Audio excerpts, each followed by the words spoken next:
Ikaze wowe ukurikiye Mazica TV, iyi ni channel n'umundi isanzwe kugezaho amakuru y'imikino agiye atandukanye, ariko harimo n'ubusesenguzi bugiye butandukanye. Murabizi ko mu minsi ishize twari twavuze ko tuzagaruka ku makipe ane yasoreje ku myanya myiza muri Premier League. Kuri ubu rero twahereye ku ikipe ya Tottenham Hotspur, tugiye kuvuga ku ikipe ya Chelsea. Muri Premier League yasi ikipe ya Chelsea ko tubona iri gusinyisha abakinnyi benshi bagiye batandukanye ku isoko ry'igura n'igurisha. Hari abakinnyi benshi nanone iri kugenda yifuza. Ese ikipe ya Tottenham ikipe ya Chelsea kugeza kuri ubu ngubu ihagaze gute kuri iri soko ry'igura n'igurisha? Reka duhere ku bakinnyi ikipe ya Chelsea imaze kuba yasinyishije Kalidou Koulibaly, yasinyishije Raheem Sterling. Urumva ko abo ni abakinnyi basanzwe bakomeye, biyongereye n'undi ku bakinnyi bari basanzwe bari ku ikipe ya Chelsea, nubwo ikipe ya Chelsea nanone yagiye irekura abakinnyi benshi bagiye batandukanye. Premier League rero umwaka utaha uko bigaragara amakipe menshi yagiye yiyubaka, harimo za Manchester City, Liverpool, za Manchester United, za Tottenham Hotspur, Arsenal.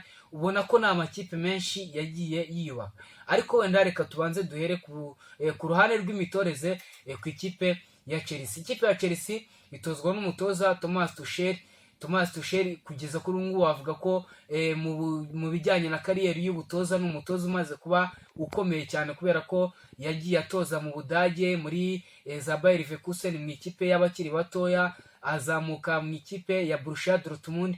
Borussia Dortmund ubona ko niyo yagizemo umwaka wavuga ukomeye cyane, kubera ko yari ukiri umutoza ukiri mushyashya, hanyuma agira urwego rukomeye bijyanye na systeme yakinaga n'imitoreze yiwe, bituma imbaraga yagaragaje mu ikipe ya Borussia Dortmund arizo zatumye amakipe nka Bayern ndetse na Paris Saint-Germain arizo zimwifuza.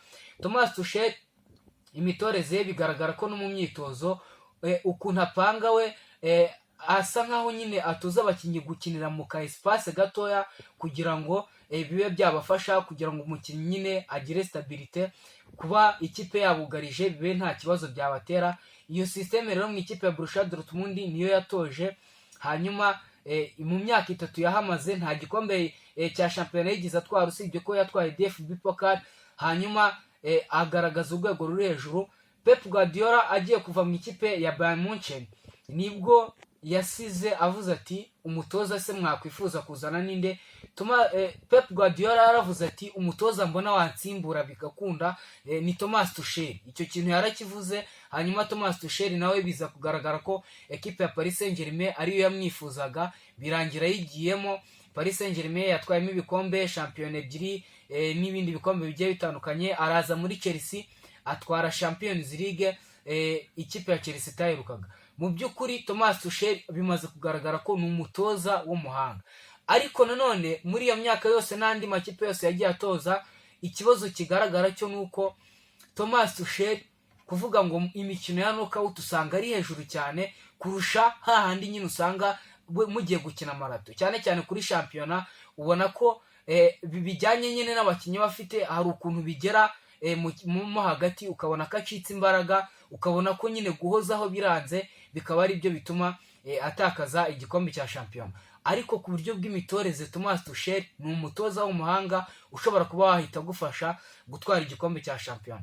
Noneho reka tujye mu bakinnyi, kubera ko akenshi iyo irushanwa rigiye kuba kiba gihari nta bakinnyi nibo bagomba kurikina, niko biba bimeze. Ku bakinnyi ikipe ya Chelsea ubona ko ahantu yatakaje abakinnyi benshi, wavuga ko ni muri defense, gutakaza Rudiger, ugatakaza Christensen, ariko nanone bahise baramfrasa basimbuza bazana Kalidou Koulibaly, ndetse no ku ruhande rw'ubusatirizi bongeramo umukinnyi ukomeye cyane. Ku ikipe ya Chelsea ubona ko imbogamizi mbona zishobora kuba izatuma itakwitwara neza muri Premier League, kuko urabona kugeza kuri ngubu bikeneye umudefenseur umwe, kubera ko uwo mudefenseur ikeneye ashobora kuba yaza agafatanya na Thiago Silva ndetse na Kalidou Koulibaly, kuko Malang Sarr ubona ko aracyari umukinnyi muto, ntabwo ahita umuha inshingano zo kuzaza ngo afashe akomeza atware Premier League, byagorana. Ubona ko bakeneye umudefenseur umwe kugira ngo azaze afatanye na bariya, mu gihe wenda n'umukinnyi umwe yagira ikibazo cy'imvune ntibizagaragare ko harimo icyo kibazo. mbona none ikindi kibazo ikipe ya Chelsea ifite nibyo gukina force 9 ufite abakinnyi benshi bagiye batandukanye hari imbere barimo Kai Havertz ushobora kuba yagufasha ni byiza, ariko reka turebe Manchester City ko umwaka ushize ariyo yatsinze ibitego byinshi muri Premier League ikaba yarakinaga force 9, ariko bakanga bakatanga miliyoni zingana kuriya bakazana Erling Braut Haaland. Nuko yabonaga ko gukina force 9 yego nibyo urayikina, ariko bigutwara imbaraga nyinshi kandi hari igihe nyine ibitego bibura. Rero no kuri Chelsea gukina force 9 nibyo ubona ko bitanga umusaruro, ariko biragaragara ko ekipe ya Chelsea ikeneye mwataka.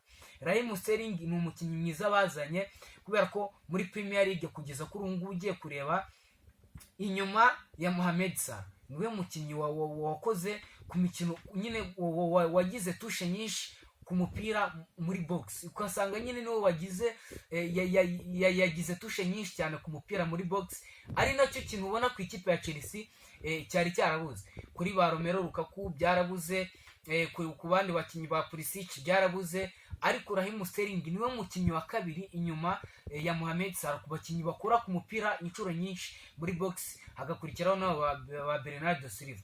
Icyo kintu ni ikintu Raheem Sterling azanye mu ikipe ya Chelsea gishobora kuzatuma ibyo bitego biboneka, byamara kuboneka noneho haba hazanye n'undi mu defenseur, bikaba byatuma noneho ikipe ihita nyine bigaragara ko wawe wanayiha amahirwe yo kuba yatwara igikombe cya shampiyona bijyanye nyine n'abo bakinnyi yabazanye, kuko byakoroha cyane kumvisha abantu ko ekipe ya Chelsea yatwara igikombe kurusha uko wakwemeza abantu ko Tottenham Hotspur cyangwa se Arsenal cyangwa se Manchester United yatwara igikombe, kubera ko iyo byibuze hari igihe gito gishize itwaye icyo gikombe, wenda nubwo bavuga ngo ni Champions League ariko nta myaka 5 iracamo ekipe ya Chelsea itwaye shampiyona.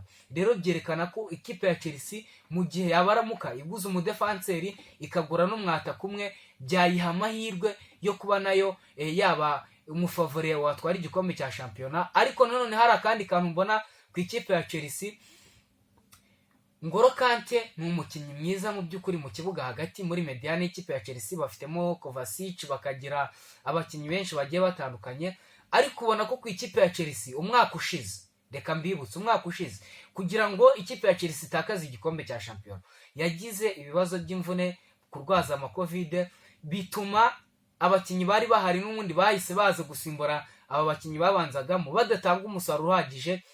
Nyine ubona ko ntago ikipe ya Chelsea ikeneye n'undi mukinnyi mu kibuga hagati mbona waza kuba nyine yasimbura mu gihe Ngolo Kante yagize ikibazo cy'imvune, kuko ndibaza ese Ngolo Kante mu gihe yaramuka avunitse nuwe mukinnyi kuko ufite ubushobozi bwo kuba yaza agakina match 15 ku buryo nyine yatuma ikipe ya Chelsea iguma ku rwego rwo hejuru.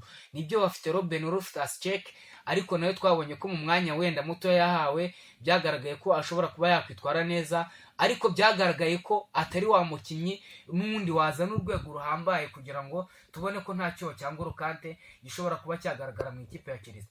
Mu gihe yaramuka izanye uwo mudefenseur, wenda niyo yagura umwataka umwe ku buryo wenda bazajya basimburana n'uwo Kai Havertz mu gihe byanze bakaba bakina force 9, ariko mbona ko kuba barazanye Raheem Sterling ni imbaraga zikomeye cyane.